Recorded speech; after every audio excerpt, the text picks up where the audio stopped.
So I'll start talking about reflections from our universe, or from your universe. So whatever you think about, whatever you believe is being reflected back to you. So everything that you're seeing outside of your eyes at the moment is actually a reflection of your inner thoughts and feelings. Not a lot of people know this, and they just go about their lives, living their lives from day to day. Yeah, but one of the things that I want to do is to break away from the things that I do day to day, which is like going to work to a normal job. I don't want to have to do that anymore. I want to be able to work from home. I want to be able to do YouTube videos, TikTok videos, Instagram videos, and I don't care. I don't care anymore. I don't care about what people think of me anymore, which is one of the biggest barriers that I had to break through. I thought for a long time that I didn't care. And I would say that to people. People would be talking to me and I'll be like, nah, I don't care what other people think about me. But really I did. I really did care about what people thought about me. And it was stopping me from doing a lot of the things that I wanted to do in life, which was to make videos and stuff from home. I've been a videographer for quite a few years now, but I've never really taken it seriously. I've sort of just dabbled a little bit and done intros and stuff like that through Adobe After Effects. Yeah, a lot of people out there probably relate to that. They've got Adobe products and they've dabbled in them, but they've never really taken them seriously because they didn't believe that they could make a full living out of it. So I'm getting rid of those old beliefs and I'm taking on new beliefs, which is that I can actually succeed doing YouTube videos. I can work from home. I can earn money from them because, I mean, so many other people are earning money from YouTube, so why can't I? I can. I made a decision last night that I was going to do this, that I wasn't going to give in to my paradigm. A paradigm is a collection of things that keep you safe, that keep you alive. Your brain is actually designed to keep you alive and keep you safe. And so your 9-to-5 job, your brain knows that that is something that will keep you safe. So it will try and keep you in that 9-to-5 job. There's Joe Dispenza. If you guys have not heard of Joe Dispenza before, I'll put a link in the description. You can check him out there. But he says that the body becomes the subconscious mind.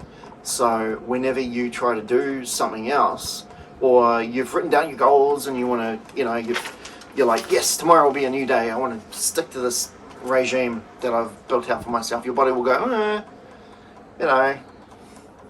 don't really want to do that. Let's just play another game, or let's just watch another episode, or let's just eat that thing that is fully designed to spike my insulin levels and make me fat.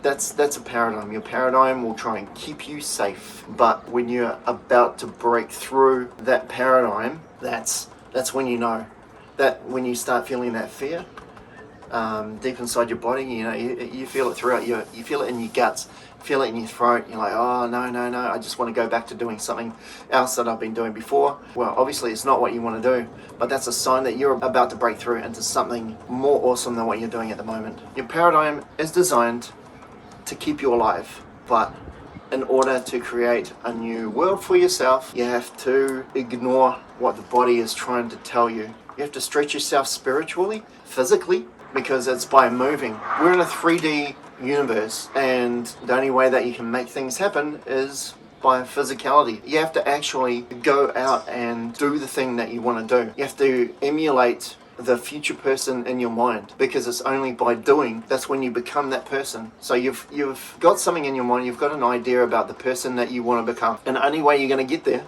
is by actually becoming that person. You have to imagine what that person will do, what time they will get up in the morning. Will they exercise? Will they do press-ups? Will they do the Wim Hof method? I will leave a link for that in the description as well if you've never heard of Wim Hof before. He's amazing. He will take people up Mount Everest in their shorts. Check him out. So the main reason I'm doing these videos is to become a new version of myself. I don't want to work a 9-to-5 anymore. I don't want to have to drive to work. Driving sucks. I've discovered that I get impatient when I drive because I'm trying to get to where I want to go faster so I can get it over and done with, so I can get back home.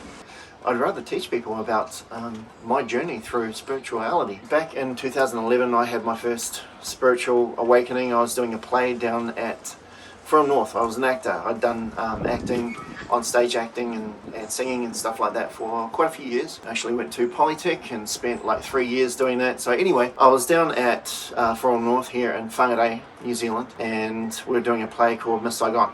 But throughout that I got quite crook. I had this annoying cough that just would not go away. I was taking medication for that as well. I woke up at around about 4 o'clock in the morning, and I started having animals being attributed to other people in the cast, and so, which was really weird. So the next morning I went to the cast and I said, oh, you're a black dragon, oh, you're a white bunny rabbit, oh, you've got a hammerhead shark swimming behind you. I was starting to see lots of different things, like weird things like massive angels standing behind people. I was seeing what was called the what I labeled as crash test dummies. They sort of look like light blue fluorescent crash test dummies that were walking around with people, beside people, and they had their hands on people's shoulders, and they would actually talk to me. I would see them, I could hear them talking to people as well. I remember there was this girl that was sitting on a seat, and I was listening to a discussion that she was having with somebody, and the crash test dummy was kneeling down beside her and was looking up at her saying, you don't have to do what this person is telling you have to do, because that person was trying to give her spiritual advice. Anyway, yeah, I was seeing massive angels standing behind people. So there was this one girl that was singing up on stage, and all you could see was these two massive pillars of feet standing behind her, because the angel that she had protecting her, or whatever it was actually really, really tall. There was one noticeable one as well. This girl had a rose bush stuck to her back, but all the roses had actually withered, and that said to me that she was not living her dreams, because if she was to live her dreams, then all the roses on her back would have been blossomed out. So that was my big first spiritual awakening. I've been able to see ghosts and stuff like that. Actually, somebody in Whangarei actually got in touch with my wife, because she works at a school. Their son was going to the school as well, and it was the son that was actually seeing things inside the house. We went over to the house, we got a bit of tea tree, dipped it in a bowl, and just flipped all around the windows, all around the doors. And I was saying a silent prayer on the inside, so did that on the inside, then we did that on the outside of the house as well. And then the other thing that you have to do is you have to go along the borderline of the house or the property, and you have to flip the water up and down as well. So what you're doing is you're really, through the water, you're creating like a spiritual boundary around the house. And so any sort of evil spirit that you're trying to get rid of from inside the house has to get relegated outside of the house onto the property.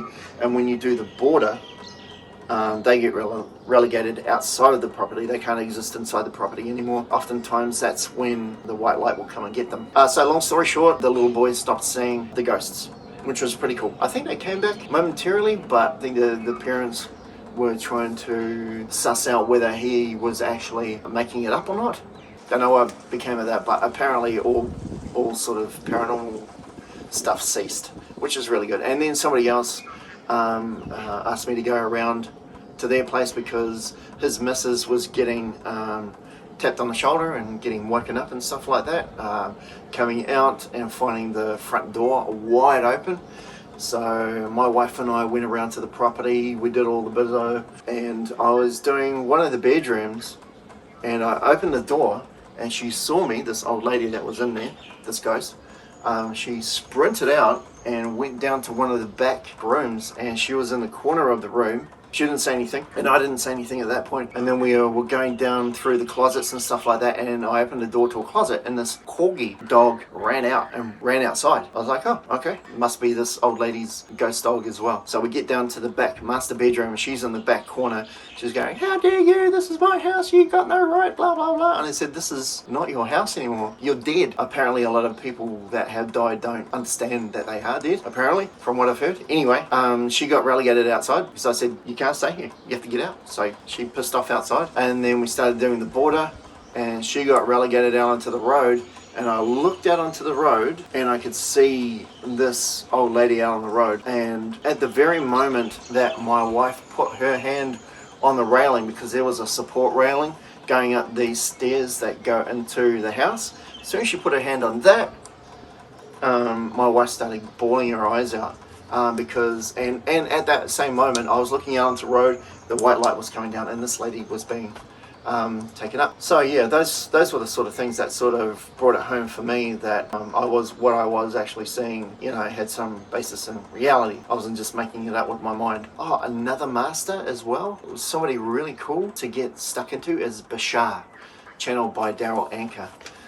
He's one of my masters and the person I attribute most to my spiritual journey because of him. So he is somebody that Daryl Anchor channels. He's a future version of himself, and so he just lays it down, man.